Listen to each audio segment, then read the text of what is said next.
In a forgotten corner of Europe, where jagged mountains stabbed the heavens like the splintered bones of a primordial beast and ancient forests whispered secrets older than the stars themselves, the town of Varnholt clung to existence like a stubborn weed rooted in barren, unforgiving soil. Its cobblestone streets snaked through rows of timbered houses, their sagging roofs burdened with moss and the weight of uncounted centuries, their windows like weary eyes that had borne witness to too much sorrow. No one could pinpoint when Varnholt was founded. Its history bled into myth, a tapestry of half-truths woven with threads of blood, betrayal, and shadow, its origins lost in the fog of time. The townsfolk lived by the rhythm of the seasons, their days punctuated by the somber tolling of the church bell and the heavy yoke of superstition that draped over them like a shroud. But in recent months, a creeping terror had taken root, its claws sinking deep into the town's heart, poisoning its air with dread. People were vanishing, not many, but enough to choke the streets with silence. A hunter lost in the woods, his rifle found abandoned, its barrel cold. A merchant who never reached the next village, his cart overturned by the roadside, its goods untouched. A child who strayed too far from the lantern-lit streets, her laughter silenced forever, her rag doll left in the mud. No bodies were ever found, no traces left behind, only a chilling absence that gnawed at the town's soul, leaving whispers in its wake, whispers that carried a name too terrible to speak aloud. The name, barely breathed in the dark, was the doctor without a face. He was a specter from Varnholt's oldest tales, a figure cloaked in nightmare, his name a curse that burned the tongue and chilled the blood. Some said he was a surgeon from a bygone era, damned for experiments that spat in the face of God and nature, his hands stained with the blood of the innocent, his heart a crucible of forbidden ambition. Others swore he was no man at all, but a wraith born of the forest's malice, a creature of insatiable hunger that stole souls to fill an endless void within. The elders spoke of him in hushed tones, their eyes darting to the forest's edge, where the trees leaned inward, their branches tangled like the fingers of a grasping hand, guarding secrets no mortal should know. Children were warned never to stray beyond the lantern's glow, for the doctor was said to walk the night, his scalpel gleaming like a sliver of moonlight, his face a void that swallowed hope and left only despair in its wake. The tales varied, but one detail remained constant: those he took were erased, their names forgotten, their lives snuffed out as if they had never been, leaving only silence and fear.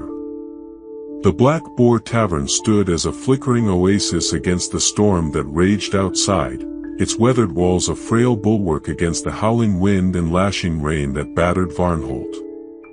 The shutters rattled like dry bones, and the windows wept with condensation, blurring the world beyond into a gray, shapeless void. Inside, the air was thick with the scent of ale, smoked meat, and damp wool, mingling with the sharp, acrid tang of fear that clung to the patrons like a second skin. The fire in the hearth cast jagged shadows across their faces, turning familiar features into masks of unease, their eyes haunted by unspoken dread. They huddled over their drinks, their voices low and taut, as if speaking too loudly might summon the very thing they feared, as if the storm itself carried his name. At a corner table, three figures sat apart from the rest, their conversation a hushed thread woven into the tavern's din, their faces drawn with the weight of truths they dared not voice. "We can't keep blaming wolves," Elias growled, his blacksmith's hands tightening around his mug until his knuckles whitened, the veins in his forearms standing out like cords. His broad shoulders hunched forward, and the scar running down his cheek, a memento from a forge accident years ago, when molten iron had kissed his skin, gleamed in the firelight, a livid slash against his weathered face. His voice was rough, worn by years of shouting over the clang of hammer on anvil, but it carried a tremor of doubt, a crack in his usual certainty. "Wolves leave tracks. Bones. Blood. These people, they're just gone. vanished, like smoke. Clara, the town's apothecary, leaned across the table, her green eyes sharp and unyielding, like emeralds catching the fire's glow. Her dark hair was pulled back in a tight braid, but a few strands had escaped, framing her pale face and giving her a wild, almost feral look that belied her calm exterior. She was young, barely past her 25th year, but her hands were steady, her knowledge of herbs and remedies unmatched in Varnholt, honed by years of study under her grandmother's watchful eye. Her shop was a haven of scents, lavender, wormwood, sage, but tonight, her fingers trembled slightly as they traced the rim of her glass, betraying the fear she fought to conceal. "You know what they're saying, Elias. It's not wolves. It's him." "Don't say that name," snapped Peter, the third at the table, his voice a harsh whisper that cut through the tavern's hum.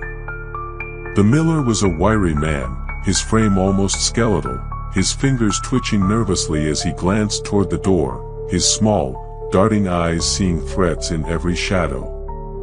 His thin lips quivered, and his hands shook as he clutched his mug, as if it were the only thing anchoring him to the world. "You'll call him down on us. You'll bring him here, right to this table." Elias snorted, but the sound lacked conviction, a hollow attempt at bravado that fooled no one, least of all himself. Stories. Old wives' tales to scare children into bed. Nothing more. "You're jumping at shadows, Peter." "Then explain, Anna," Clara said, her voice slicing through the tavern's noise like a blade, sharp and unyielding, her eyes locked on Elias's. "Or Marcus. Or little Greta. 21 people in 7 months, Elias. No tracks, no blood, no nothing. Not a single trace. You tell me what does that, if not him?" The table fell silent, the weight of her words pressing down on them like the storm outside, heavy and inescapable. The wind screamed through the eaves, and a shutter banged loose, making Peter flinch so violently he nearly spilled his ale, his face paling to a sickly gray. He drained his mug in one desperate gulp and stood, his chair scraping against the worn wooden floor with a sound like a cry. "I'm not staying to find out. Lock your doors tonight. Both of you. And pray. Pray like your lives depend on it." He pulled his cloak tight around his narrow shoulders, his movements jerky, and hurried into the storm, the door slamming shut behind him with a sound like a coffin lid, the echo lingering in the tavern's smoky air. Clara and Elias were left alone, the firelight flickering in their eyes, casting long shadows across their faces. The blacksmith leaned closer, his voice low, almost a whisper, as if the walls themselves might be listening. "You believe it, don't you? The old tales. You think he's real?" Clara's jaw tightened, her gaze fixed on the candle between them, its flame trembling as if it, too, feared what lurked beyond the tavern's walls. Her fingers tightened around her glass, her knuckles white. "I've seen things in the forest, Elias. Shadows that move when they shouldn't. Shapes that don't belong, that vanish when you try to look at them. Last week, when I was gathering herbs near the old oak grove, I found something." She hesitated, her voice dropping to a whisper so soft it was nearly lost in the tavern's hum, her eyes flicking to his, searching for doubt. "A scalpel. Old, rusted, but sharp as a razor. It was half buried under a tree, like someone left it there on purpose. The ground around it was wrong. Too soft, too cold, like it had been disturbed, like something had been buried and dug up again." Elias's face paled, his scar standing out starkly against his skin, a jagged line that seemed to pulse in the dim light, as if it, too, sensed the weight of her words. "You didn't bring it back, did you?" She shook her head, her braids swaying slightly, her eyes distant. I left it. But I marked the spot with a stone. Tomorrow, we go look. Together. He stared at her, his dark eyes searching her face for a trace of doubt, a crack in her resolve, a sign that she might back down. Finding none, he nodded slowly, his jaw set, his voice heavy with resignation. Fine. But if we find anything strange, we're done. No heroics, Clara. I mean it. Clara's lips twitched in a grim smile, though her eyes remained hard, glinting with a determination that bordered on obsession. No heroics. Dawn broke over Varnholt, gray and heavy with mist that clung to the rooftops like a shroud, obscuring the mountains beyond. The forest loomed at the town's edge, its trees gnarled and twisted, their branches clawing at the sky like skeletal fingers reaching for something just out of grasp, their roots burrowing deep into the earth, as if feeding on its secrets. Clara led Elias through the undergrowth, her boots sinking into the sodden earth, each step releasing a faint scent of decay that mingled with the sharper tang of pine and damp moss. The air was thick, oppressive, and the mist curled around them, its tendrils snaking between the trees, brushing against their skin like cold fingers. Every snap of a twig, every rustle of leaves, set their nerves on edge, their senses sharpened by fear. The forest was alive, its silence a deception, its shadows hiding secrets that made Clara's skin crawl, her scar throbbing faintly, though she told herself it was her imagination. This is madness, Elias muttered, his hand resting on the dagger at his belt, his fingers tightening around the hilt. The blade was a simple thing, forged by his own hand, its edge honed to a razor's sharpness, a tool of his trade repurposed for a battle he couldn't comprehend. But it felt woefully inadequate against the weight of the forest's silence, a silence that seemed to press against them, heavy with intent, as if the trees themselves were watching. If that thing's real, we're walking right into its lair. We're lambs to the slaughter. Clara didn't answer. Her eyes were fixed on the path ahead, searching for the stone she'd left as a marker, her braids swinging as she moved, her steps deliberate, her senses sharp. She found the stone near the base of an ancient oak, its roots sprawling like veins across the ground, gnarled and black as if poisoned by some unseen blight. The tree was older than Varnholt itself, its bark scarred with strange carvings, runes, perhaps, or something older, etched by hands long turned to dust, their meaning lost to time. The air around it was colder, the mist thicker, and Clara felt her scar throb sharply, a jolt of pain that made her wince, though she hid it from Elias. Kneeling, she brushed away the mud, her fingers trembling as they uncovered the scalpel. Its blade was dull with rust, but its edge gleamed faintly, as if it had been honed recently, a contradiction that set her nerves on edge.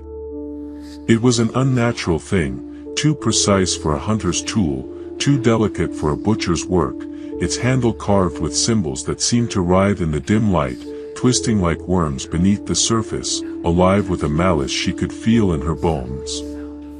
The ground around it was soft, almost spongy, and her fingers sank slightly as she touched it, a chill seeping into her hands, spreading up her arms like frost.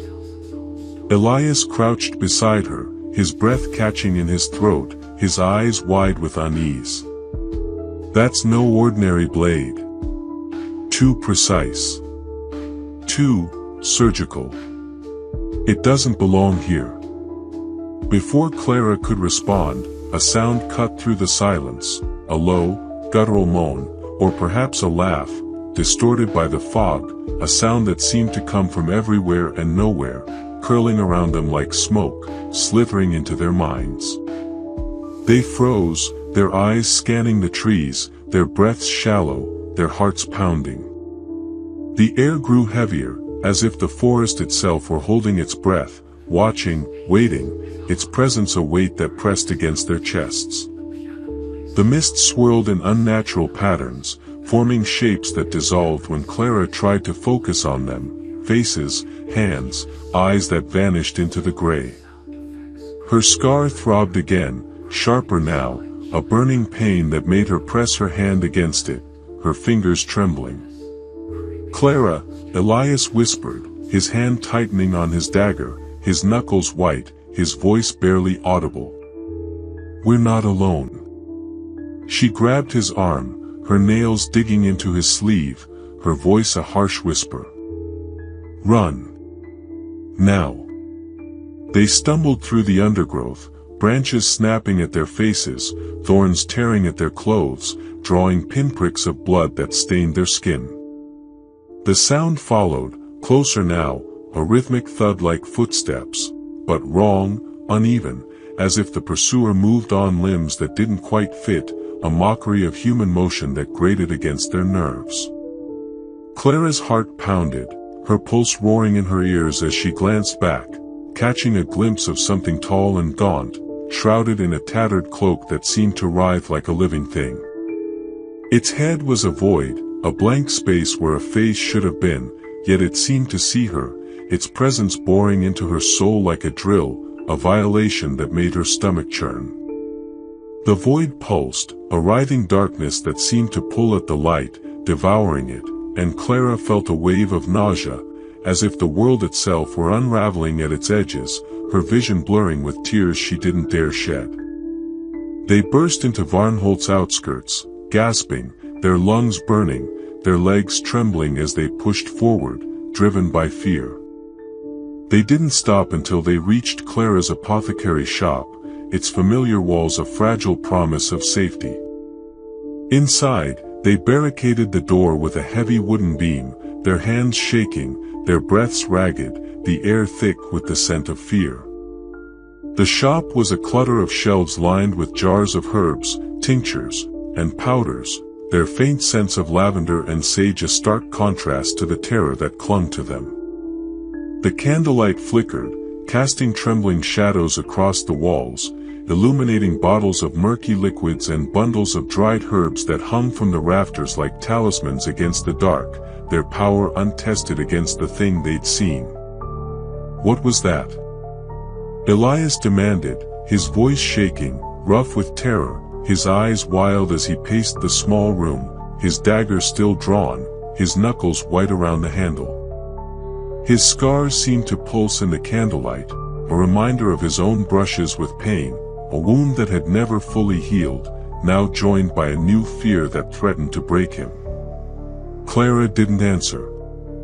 She was staring at her hands, where a single drop of blood had appeared on her palm, though she had no cuts, no wounds to explain it.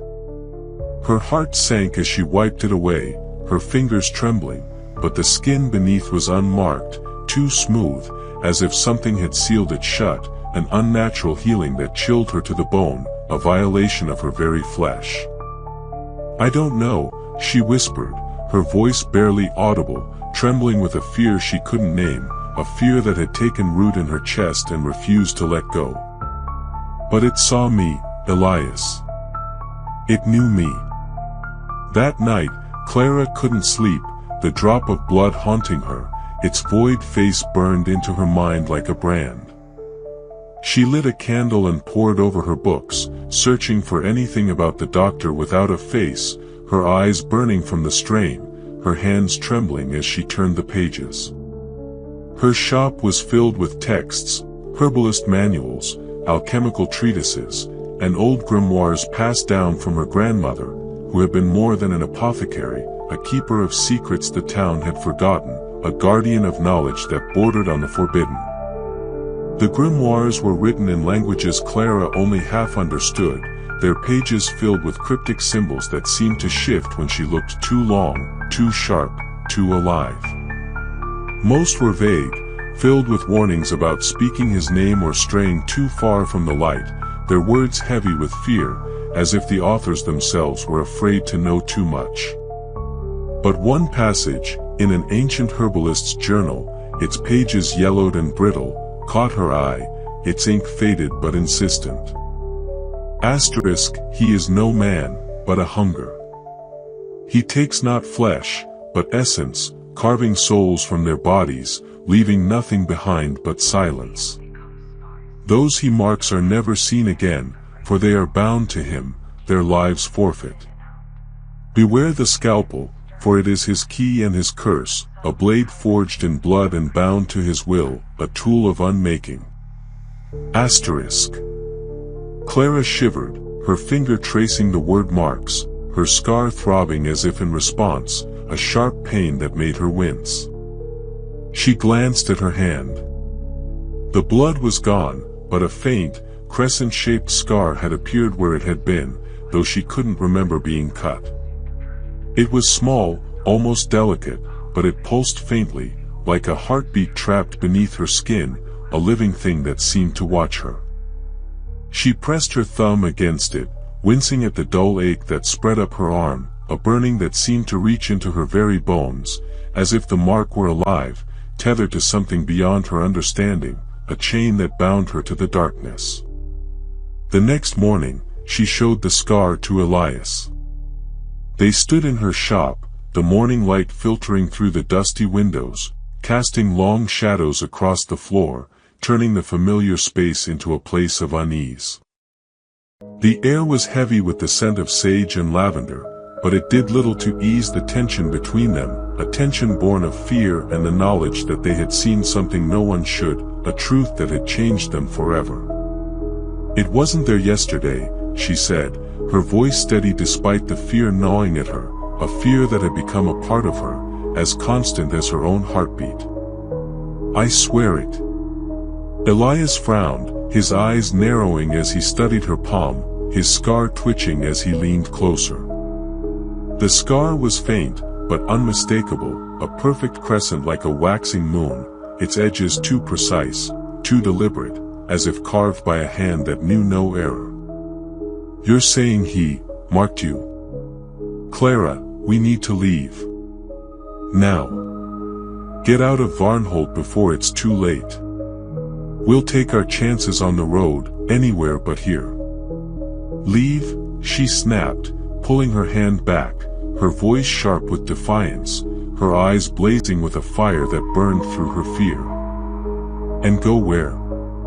If the stories are true, he'll follow. He'll hunt us down, no matter where we go. He'll find us, Elias, in the next town or the one after that. We need to find out what he is, and how to stop him." Elias ran a hand through his dark hair, his scar twitching as he clenched his jaw, his frustration palpable, a storm brewing behind his eyes. "You're mad. You saw that thing. It's not human. It's not even alive, not in any way we understand. It's a nightmare, Clara. What chance do we have against something like that?" "We have to try," Clara said, her voice fierce, her green eyes blazing with a determination that bordered on desperation, a resolve that had been forged in the fire of their encounter. "For Anna. For Greta. For everyone who's gone. We can't just run, Elias. We can't let him take the whole town. We're all that's left to stand against him." He sighed, his shoulders slumping, his resolve crumbling under the weight of her words, his eyes dark with a resignation that mirrored her own. "Fine. But we need help. Peter's too scared to do anything, the coward would rather hide under his bed. But Father Anselm might know something. The church keeps records, old ones, from before the town was even called Varnholt. If anyone knows how to fight this thing, it's him. He's been here longer than anyone, seen things we can't imagine." They found Father Anselm in the crumbling stone chapel at the edge of town, its walls weathered by centuries of wind and rain, its steeple leaning slightly as if bowing to the forest beyond, a silent acknowledgement of its power. The priest was an elderly man, his face lined with age, his eyes watery from years spent squinting at ancient texts by candlelight, their light dimming with each passing year. His hands trembled as he polished a brass candelabrum, his fingers gnarled like the roots of the oak in the forest, each movement deliberate, as if he were warding off the darkness with every stroke. His cross hung heavy around his neck, as if it carried the weight of his fears, a talisman against the darkness he sensed but dared not name. He listened to their story with growing unease, his fingers clutching the cross as if it could shield him from their words, his lips moving in silent prayer, his face paling with each detail. "The doctor without a face," he murmured, crossing himself, his voice barely above a whisper, as if speaking the name aloud might summon the creature, as if the very walls could betray him. "The church has forbidden mention of him for centuries. His name is a blight, a stain on Varnholt's soul, a curse that lingers in the shadows. But there are records, hidden in the crypt, locked away where no one dares look. They are forbidden, sealed by the bishops of old, but you have seen him, haven't you? You've looked into the void." Clara nodded, her scar throbbing as she met his gaze, her hand instinctively covering it, as if to hide the mark from his watery eyes. "We need to know what he is. And how to stop him. Please, Father, you're our only hope." Anselm hesitated, his eyes flicking to the scar on her hand, his face paling further, his voice trembling with a fear that seemed to age him further.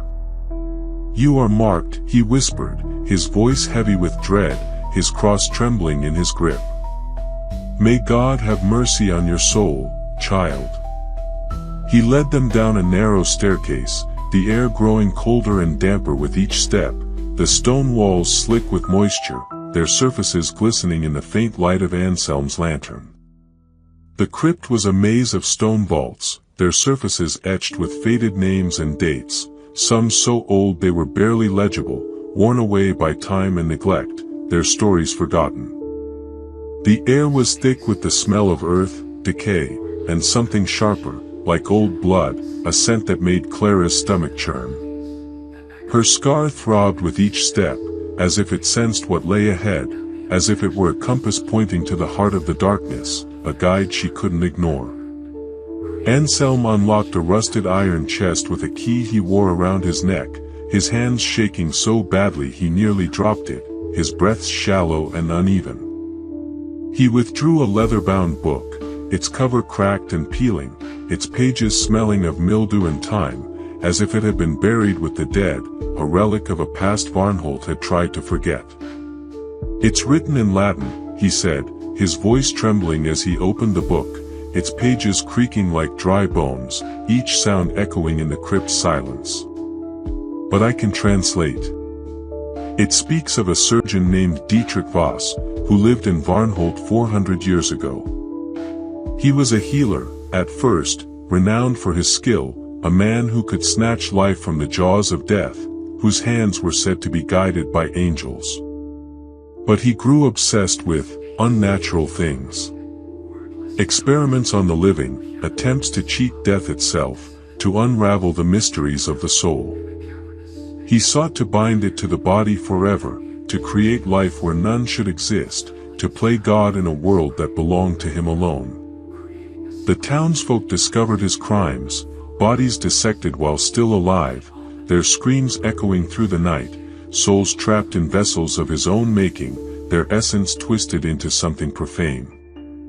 They burned him at the stake, their torches a judgment, their cries a chorus of vengeance, but his body was never found.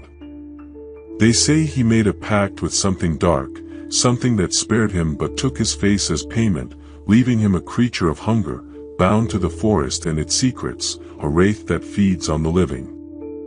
Clara's scar throbbed as Anselm spoke, a dull ache that spread up her arm like fire, burning through her veins, a pain that seemed to echo the priest's words. "What does it say about stopping him?" she asked, her voice barely above a whisper, her throat tight with fear, her eyes fixed on the book as if it held the key to their salvation. Anselm's face darkened, his eyes flicking to the scar on her hand, his voice heavy with dread, his words slow and deliberate. It doesn't. But it warns of his mark.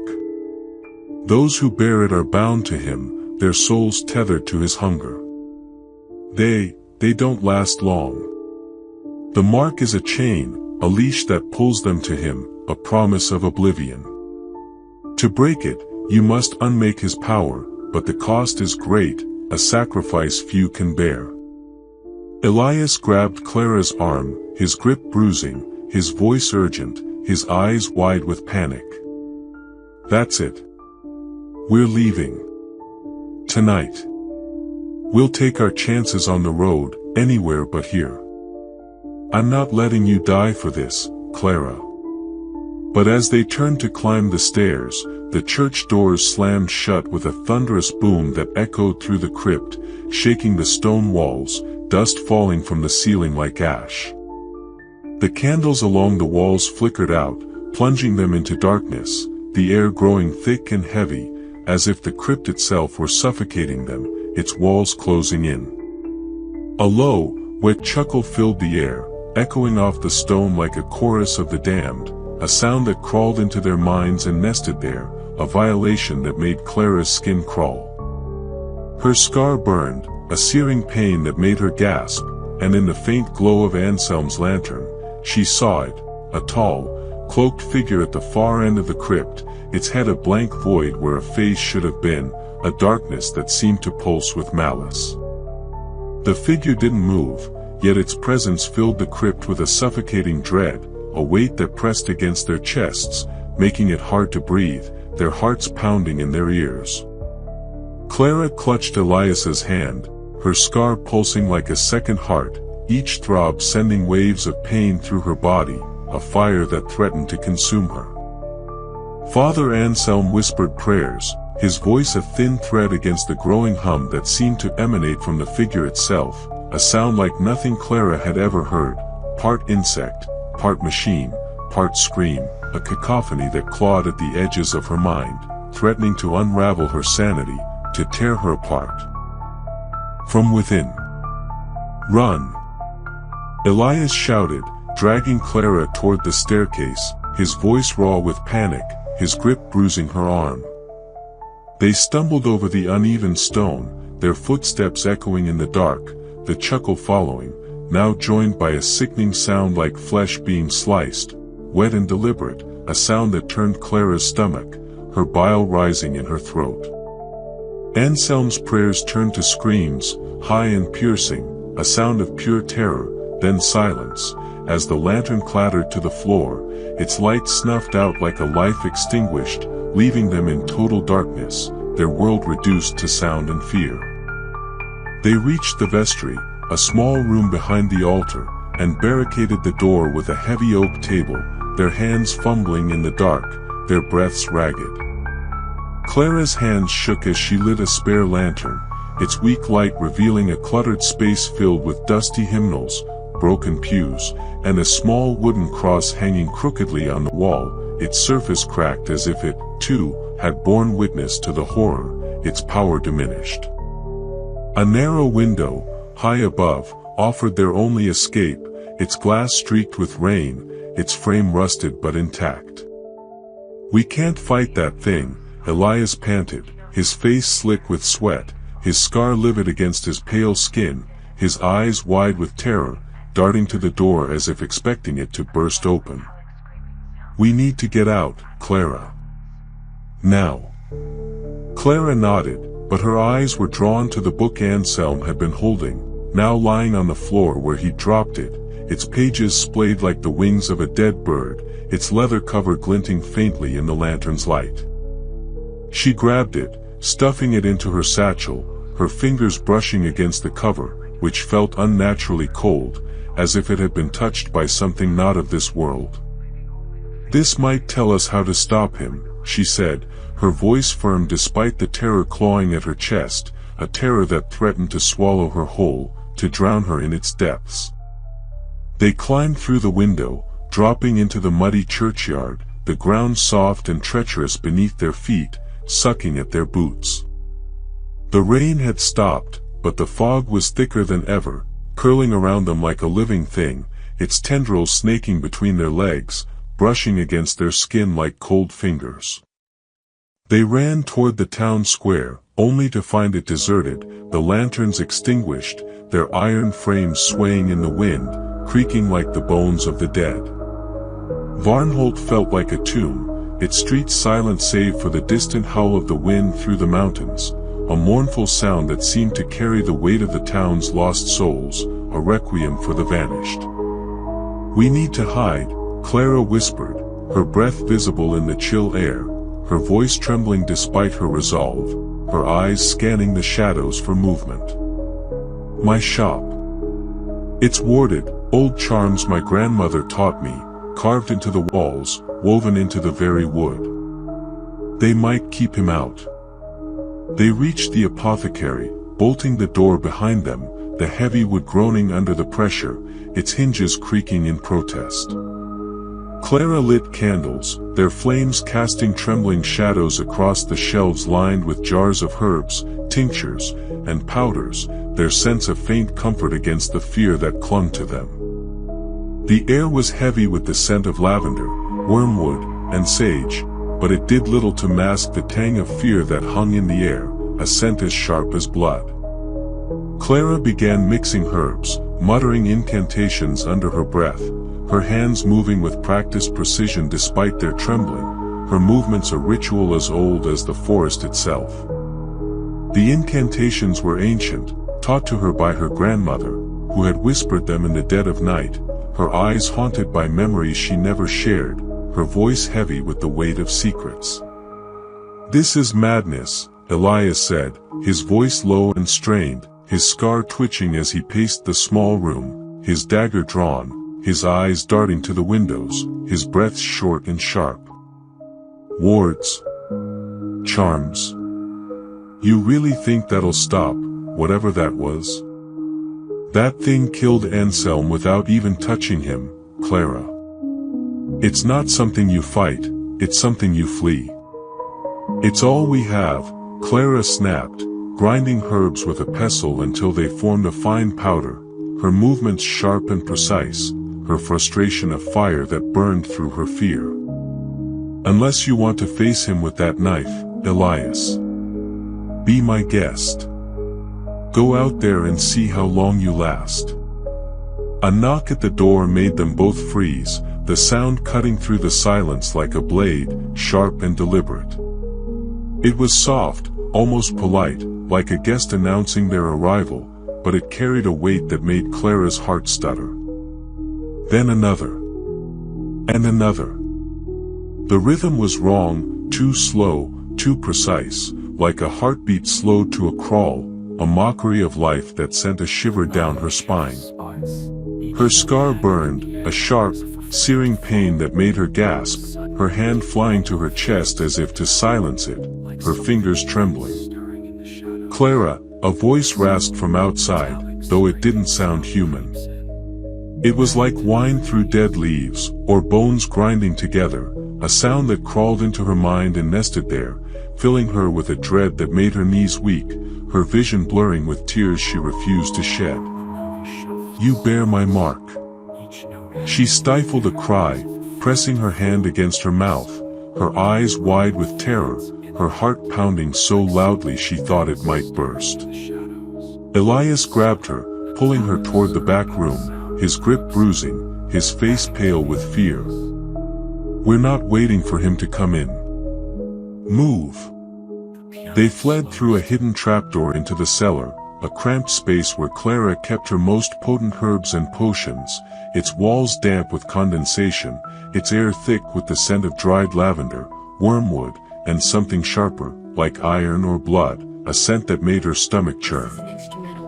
The cellar was a labyrinth of shelves and crates, its floor uneven stone that seemed to pulse faintly underfoot, as if the earth itself were alive, watching. Clara's hands moved quickly, mixing a concoction from memory, a banishing powder her grandmother had sworn could repel evil, its ingredients rare and precious, gathered under the light of a blood moon. The recipe was old, passed down through generations, its words heavy with the weight of forgotten rituals, each syllable a thread in a tapestry of defiance against the dark, a shield against the hunger that stalked them.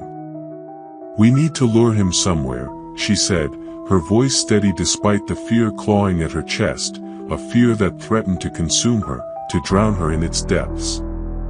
"The clearing where I found the scalpel. If he's tied to it, we might be able to trap him. It's our only chance."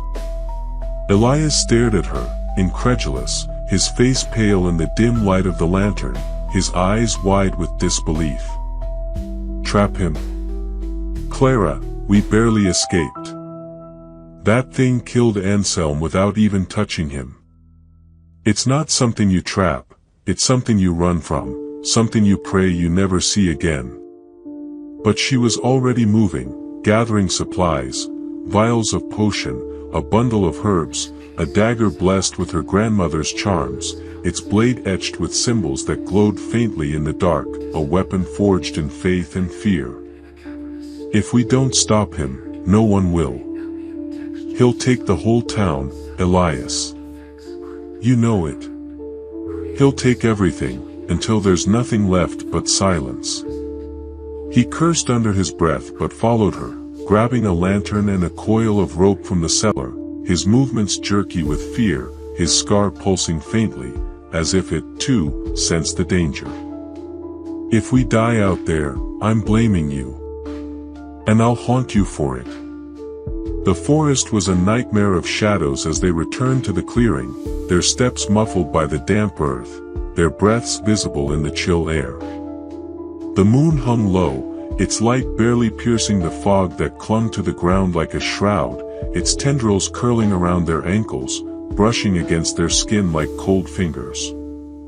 The scalpel still lay in the mud, its blade catching the faint glow like a winking eye, a beacon in the dark, a promise of horror. Clara scattered her banishing powder in a wide circle around it, chanting softly in a language Elias didn't understand, a tongue older than Varnholt, older than the mountains themselves, its words heavy with power, each syllable a weapon against the dark. The chant seemed to vibrate in the air, a low hum that made the trees tremble, their branches swaying without wind, their roots shifting beneath the soil. Elias stood guard, his dagger trembling in his hand, his eyes scanning the shadows, his scar pulsing faintly, a reminder of the wounds he carried, both seen and unseen. The air grew colder, the fog thicker, until they could barely see beyond the circle, the world reduced to a gray, shapeless void. The chuckle came again, closer now, accompanied by the sound of dragging footsteps, slow, deliberate, and wrong, like a body moving on broken limbs, a sound that made Elias's skin crawl, his heart pounding in his chest.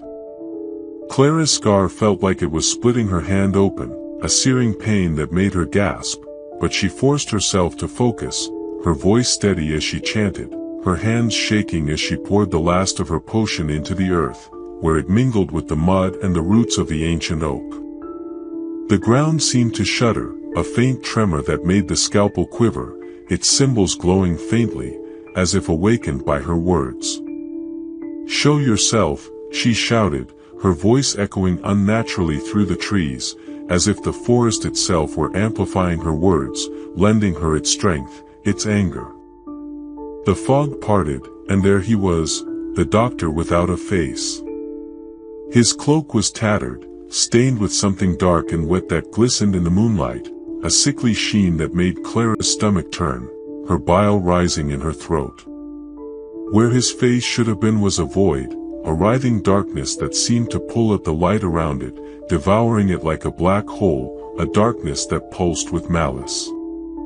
In one hand, he held a scalpel, identical to the one in the mud, but gleaming as if freshly forged, its blade catching the moonlight in a way that made it seem alive, a thing of hunger and malice. The air around him shimmered, like heat rising from a fire, and the ground beneath him withered, the grass turning black and brittle, as if his very presence poisoned the earth, a blight that spread with each step. "You cannot run," the voice rasped, coming from everywhere and nowhere, a sound that crawled into Clara's mind, clawing at her thoughts, filling her with a dread that threatened to unravel her, to tear her apart from within. "You are mine, marked by my hand, bound to my hunger." Elias lunged, his dagger aimed at the figure's chest, his movements fueled by desperation, his scar pulsing with each heartbeat. The blade passed through as if through smoke, and the doctor's laughter filled the clearing, a sound like shattering glass, sharp and piercing, a mockery of their defiance.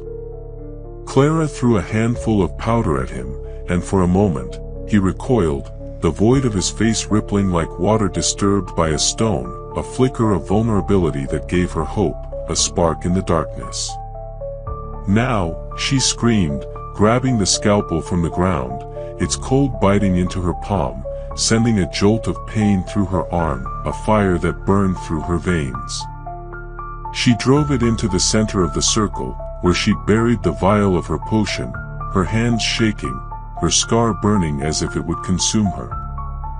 The ground shook, a violent tremor that made the trees groan, their branches snapping like bones, and a high, keening wail tore through the air, so loud it made Elias clutch his ears, his face contorted in pain, his scar pulsing faintly. The doctor staggered, his form flickering like a candle flame in a storm, the edges of his cloak dissolving into wisps of shadow that curled upward like smoke, a sign that their ritual was working. But he didn't fall. Instead, he reached for Clara, his scalpel slicing the air inches from her throat, the blade whistling as it moved, a sound that made her heart stutter.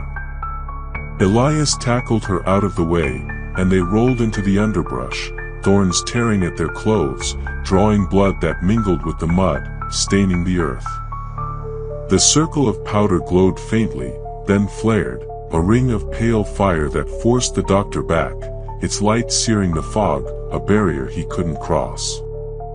He snarled, a guttural sound that shook the trees, a sound of rage and hunger, and lunged again, his blade grazing Elias's arm, leaving a shallow cut that burned like fire, a wound that seemed to pulse with the same unnatural cold as the scalpel, a violation of his flesh.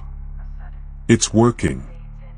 Clara gasped, scrambling to her feet, her braid coming loose, her hair wild around her face, her eyes blazing with a fire that burned through her fear. "We need to keep him in the circle. Don't let him break through."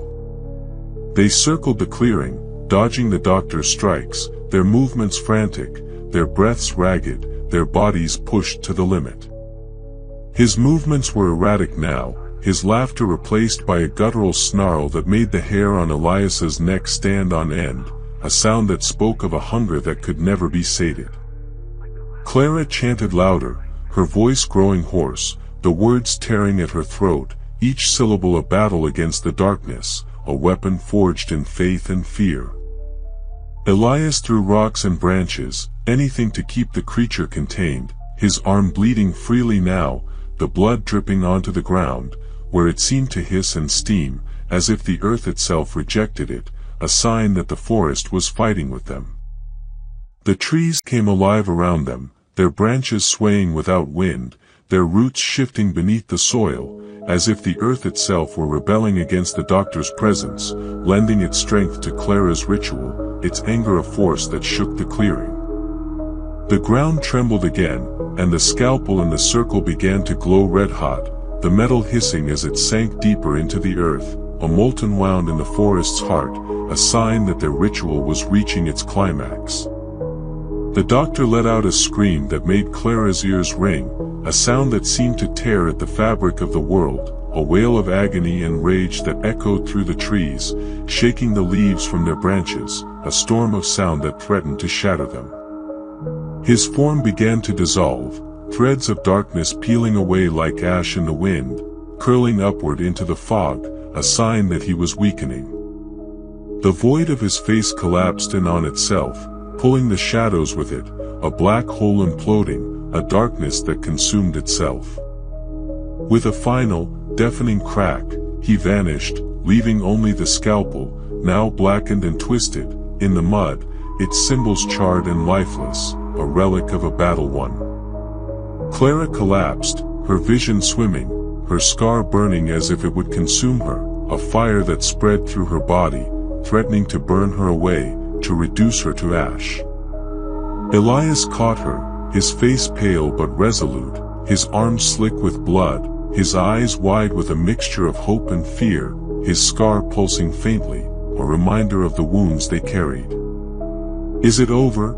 he asked, his voice hoarse, his breath shallow, blood dripping from the cut on his arm, staining the ground, a sacrifice to the earth. She nodded weakly, her scar silent for the first time since it appeared, the pain fading to a dull ache, a memory of the battle they'd fought, a wound that would never fully heal. "I think so," she whispered, her voice trembling, her body shaking with exhaustion. Clara and Elias stumbled back to Varnholt at dawn, battered and exhausted, their clothes torn, their faces streaked with dirt and blood, their bodies bearing the marks of their ordeal. The town was stirring, unaware of the night's horrors, its people going about their daily tasks, oblivious to the battle fought in the forest, their lives untouched by the darkness that had stalked their streets.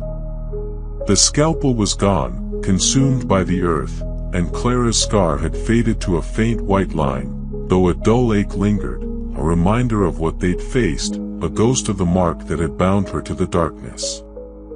They told no one what had happened, their silence a pact forged in terror, a bond stronger than words, a secret that weighed heavy on their souls.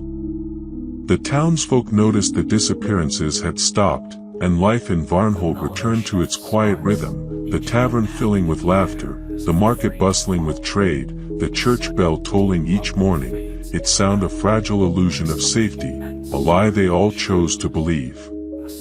Clara and Elias avoided the forest, their friendship forged in the crucible of fear but strained by the weight of what they'd seen, a shared secret that bound them closer than kin, a wound that would never fully heal.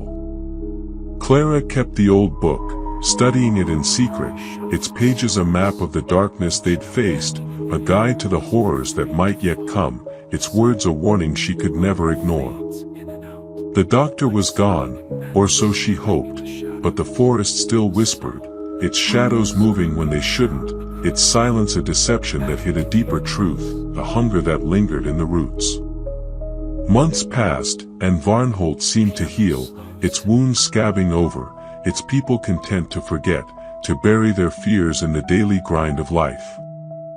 The tavern rang with song, and the church bell tolled each morning, its sound a reminder of the world's order, a fragile illusion that held the town together. But Clara couldn't shake the feeling that something was watching, waiting, its presence a shadow at the edge of her vision, a whisper in the silence.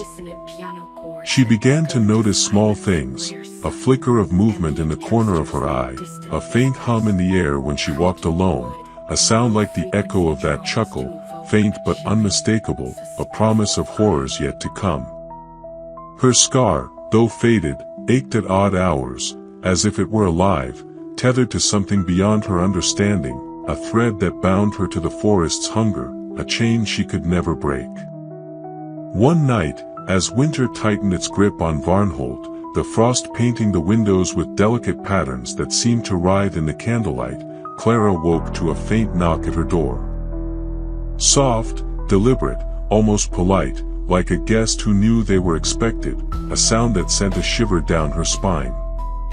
Her scar burned, a sharp, searing pain that made her gasp, her hand flying to her chest as if to silence it, her heart pounding in her ears. In the darkness, she heard a voice like whine through dead leaves, slithering through the cracks in the walls, a sound that filled her with a dread she thought she'd left behind, a fear that had become a part of her. "Clara," it rasped, the word a caress and a threat, a promise of horrors to come, a voice that seemed to come from within her own mind. "You bear my mark." She lit a candle, her hands trembling, the flame casting long shadows across the room, turning familiar objects into twisted shapes, their edges sharp and menacing. She checked the wards around her door, symbols carved into the wood and painted with her grandmother's charms, glowing faintly with a power that had kept her safe until now, a fragile shield against the dark. They were intact, their light steady, but the knocking continued, slow and relentless, each tap a heartbeat in the silence, a rhythm that seemed to pulse in time with her scar.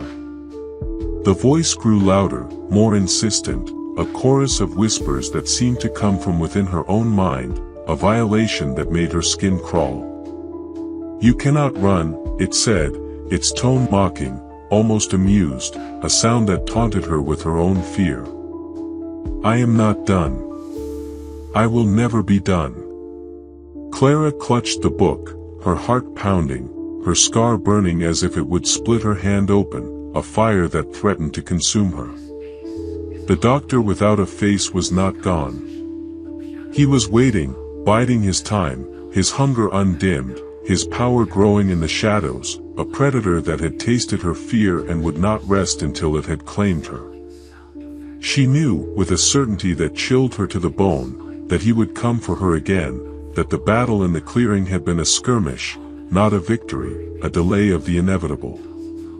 Clara spent the next days in a frenzy, scouring the book for anything she'd missed, her eyes burning from lack of sleep, her hands stained with ink and herbs, her mind a labyrinth of fear and determination. Its pages were filled with cryptic warnings and half-finished rituals, their words a maze of meaning she couldn't fully unravel, each line a thread in a tapestry of horror. But one passage, written in a different hand, as if added later, stood out, its ink darker, its letters sharper, as if written in blood, a warning that burned itself into her mind. Asterisk, the doctor's power lies in his scalpel, a blade forged in blood and bound to his will. To destroy him, the blade must be unmade, but only one who bears his mark can wield it against him. Beware, for the cost is great, a price paid in soul and sacrifice, a debt that cannot be refused. Asterisk. Clara's scar throbbed as she read, a pain that seemed to echo the words, a warning and a promise, a truth she couldn't ignore. She knew what she had to do, though the thought filled her with a dread that made her hands shake, her heart stutter in her chest.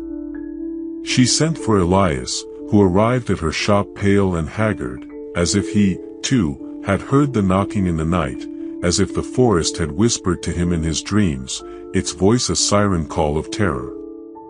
His arm, where the doctor's scalpel had grazed him, bore a faint scar of its own, a crescent like Clara's, though he hadn't mentioned it before, as if he'd hoped ignoring it would make it disappear, a futile wish against the darkness. "He's back," she said, showing him the passage, her voice steady despite the fear that gnawed at her, a fear that had become a part of her, as constant as her own heartbeat. "We didn't destroy him. We only weakened him. He's stronger now, Elias. I can feel it, like a weight in the air, a shadow that follows me." Elias's face hardened, his hand straying to the scar on his arm, his fingers tracing its edges as if it burned, his eyes dark with a resolve that mirrored her own. "Then we finish it. Where's the scalpel? We need to find it, destroy it, whatever it takes." "It's gone," Clara said, her voice heavy with the weight of the truth, her eyes distant, as if seeing the clearing in her mind. "But there's another one, his. The one he carries. If we can get it, we can end this. But it won't be easy, Elias. The book says there's a cost. I don't know what it is, but we might not walk away. Not both of us." He nodded, his jaw set, his eyes dark with a determination that burned through his fear, a fire that matched her own. "We've come this far. I'm not letting that thing take you. Or anyone else. If there's a cost, we'll pay it together." They returned to the forest, armed with every ward and potion Clara could muster, their steps heavy with the knowledge of what lay ahead, their hearts pounding with a mixture of fear and resolve. The clearing was unchanged, the air thick with the scent of decay, the ancient oak looming like a silent judge, its branches casting long shadows that seemed to move when they shouldn't, their edges sharp and menacing. They waited, the silence pressing against them like a weight, their breaths shallow, their senses sharp, their hands ready. Hours passed, and just as Elias began to doubt, the fog rolled in, thick and suffocating, swallowing the moonlight, turning the world into a gray, shapeless void, a canvas for their fears. The doctor appeared without warning, his cloaked form materializing in the center of the clearing, as if the fog itself had birthed him, a nightmare-given form. His scalpel gleamed in his hand, its blade catching the faint light like a predator's eye, a thing of hunger and malice, a weapon that seemed to pulse with a life of its own. Clara stepped forward, her own blade, a dagger blessed with her grandmother's strongest charms, its hilt wrapped in leather etched with runes, held ready, its weight a comfort in her hand, a shield against the dark. "You want me," she said, her voice steady despite the fear clawing at her heart, a fear that threatened to choke her, to drown her in its depths. "Then come for me. Let's end this." The doctor lunged, faster than before, his scalpel a blur, a streak of silver in the dark, its edge whistling as it cut the air. Clara dodged, her dagger clashing against his blade with a shower of sparks, the impact sending a jolt through her arm, a fire that burned through her veins. Elias circled behind, throwing handfuls of banishing powder, its scent sharp and acrid, its particles glowing faintly in the fog, but the doctor seemed stronger now, his form more solid, as if he'd fed on the months of fear since their last encounter, a predator grown fat on their terror. The void of his face pulsed, a writhing darkness that seemed to drink their fear, growing stronger with each heartbeat, each shudder of dread, a hunger that could never be sated. Clara chanted, her voice rising over the chaos, the words of her grandmother's ritual burning in her throat, each syllable a weapon against the dark, a fire that burned through the fog. The circle of powder flared again, its light searing the fog, a ring of fire that burned without heat, a barrier that held the doctor at bay. He staggered, his scalpel slipping from his grasp as he clawed at the air, his snarl a sound of rage and pain, a sound that shook the trees. Clara dove for it, her scar burning as her fingers closed around the handle, the cold biting into her palm, sending a jolt of pain through her body, as if the blade were alive, hungry for her blood, fighting to return to its master. She drove the scalpel into the ground, into the heart of the circle, and poured every ounce of her will into the chant, her voice a scream that tore at her throat, each syllable a battle against the darkness. The earth shook, a violent tremor that made the trees groan, their roots shifting beneath the soil, their branches snapping like bones.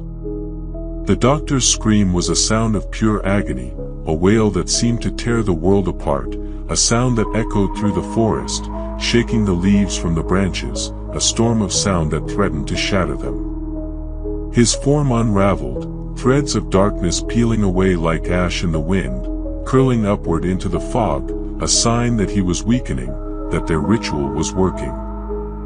The scalpel melted, its metal hissing as it sank into the earth, a molten wound that sealed itself shut, leaving no trace, a victory hard won. Clara collapsed, her vision swimming, her scar burning as if it would consume her, a fire that spread through her body, threatening to burn her away, to reduce her to ash. Elias caught her, his face pale but resolute, his arms slick with blood, his eyes wide with a mixture of hope and fear, his scar pulsing faintly, a reminder of the wounds they carried. "Is it over?" he asked, his voice hoarse, his breath shallow, blood dripping from the cut on his arm, staining the ground, a sacrifice to the earth that had fought with them. She nodded weakly, her scar silent for the first time in months, the pain fading to a dull ache, a memory of the battle they'd fought, a wound that would never fully heal. "It's over," she whispered, her voice trembling, her body shaking with exhaustion, her heart heavy with the weight of their victory.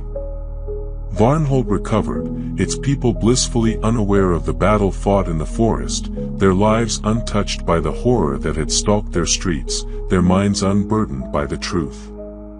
Clara and Elias never spoke of it, their silence a pact forged in terror, a bond stronger than words, a secret that weighed heavy on their souls, a burden they carried alone. Clara burned the book, scattering its ashes in the river, hoping to erase the doctor's legacy forever, though she knew some stains could never be washed away, some wounds could never heal.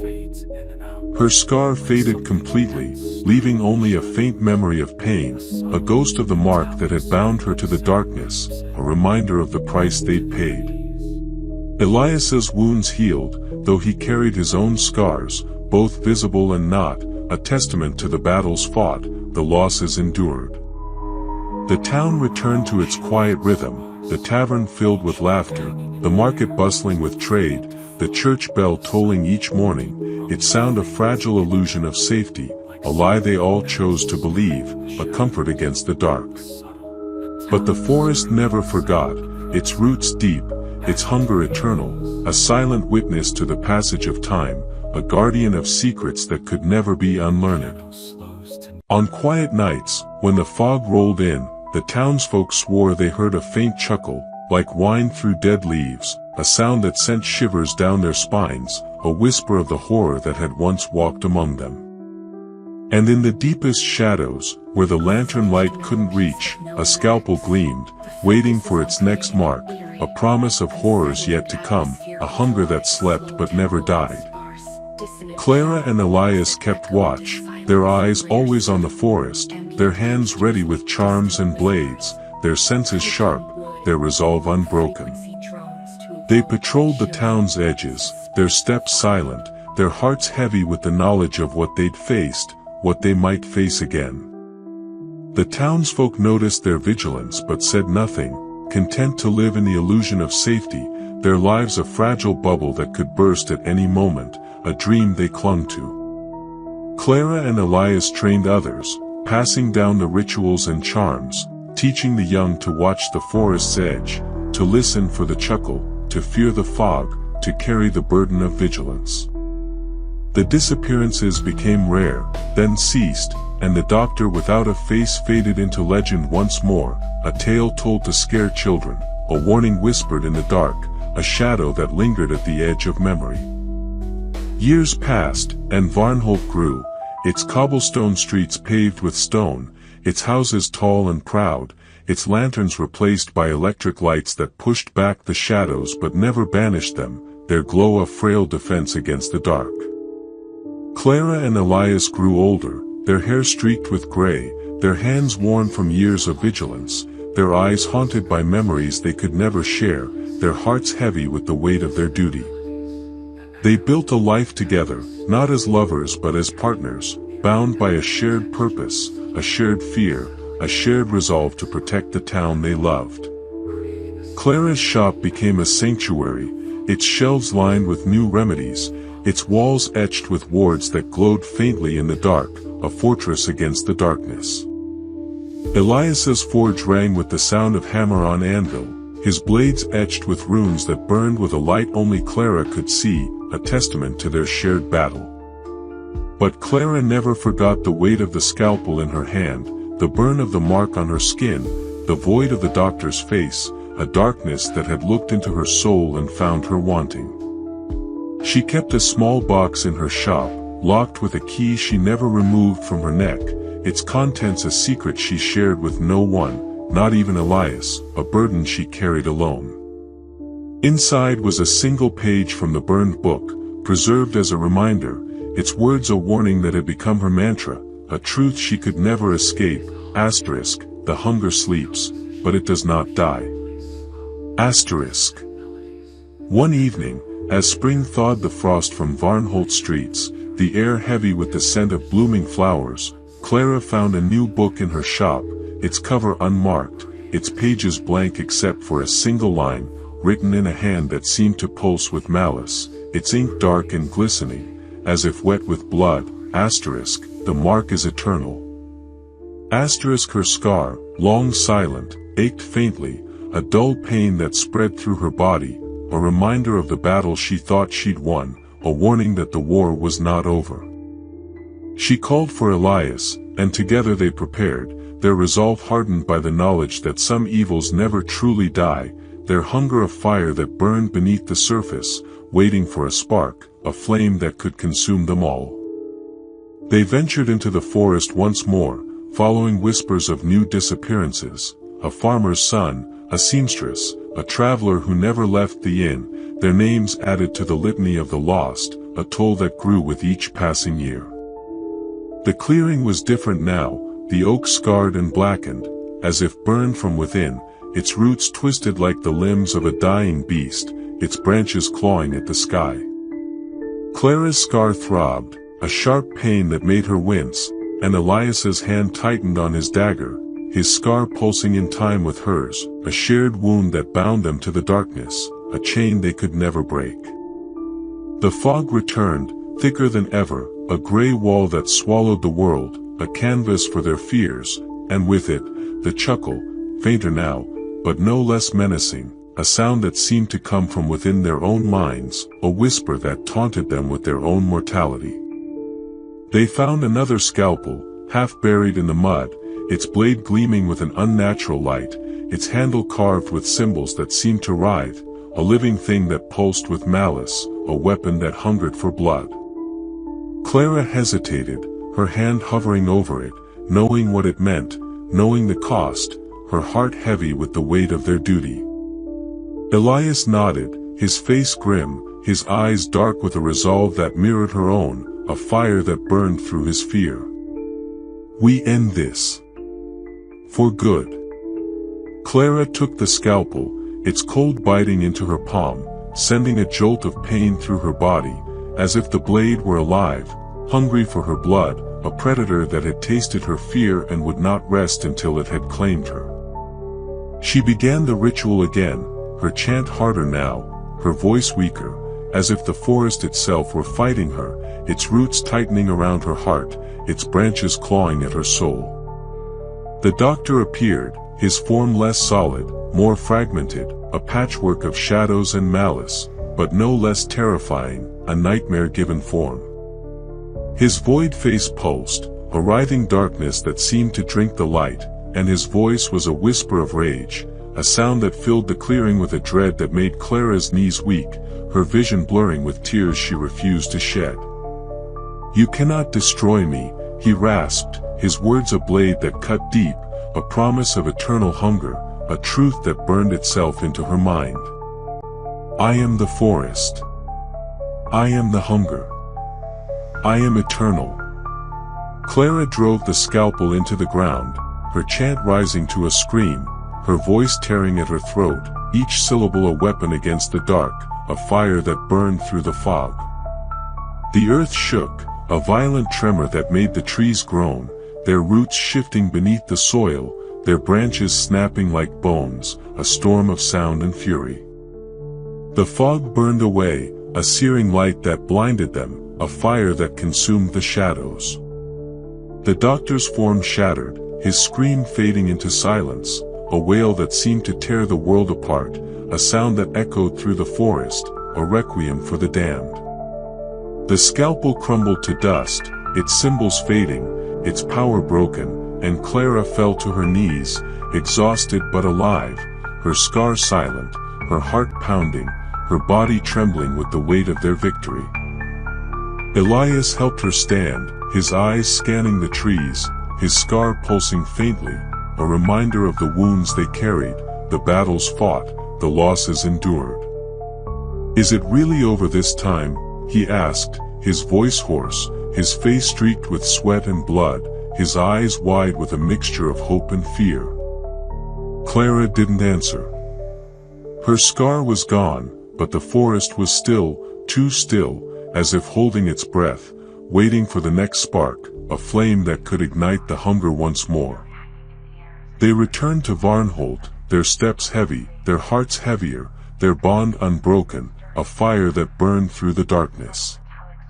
The town thrived, its streets bustling, its lights burning bright, a beacon against the dark, but Clara and Elias never stopped watching, their eyes always on the forest, their hands ready with charms and blades, their senses sharp, their resolve a shield against the hunger that lingered.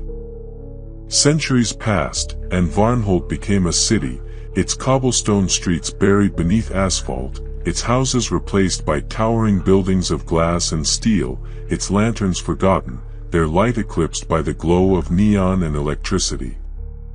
Clara and Elias were gone, their names etched on a stone in the city square, a tribute to the guardians who had kept the darkness at bay, their legacy a whisper in the wind. But the forest remained, its roots deep, its hunger eternal, a silent witness to the passage of time, a guardian of secrets that could never be unlearned, a predator that slept but never died. On quiet nights, when the fog rolled in, the city's inhabitants swore they heard a faint chuckle, like whine through dead leaves, a sound that sent shivers down their spines, a whisper of the horror that had once walked among them. And in the deepest shadows, where the light couldn't reach, a scalpel gleamed, waiting for its next mark, a promise of horrors yet to come, a hunger that burned beneath the surface, a fire that could never be extinguished.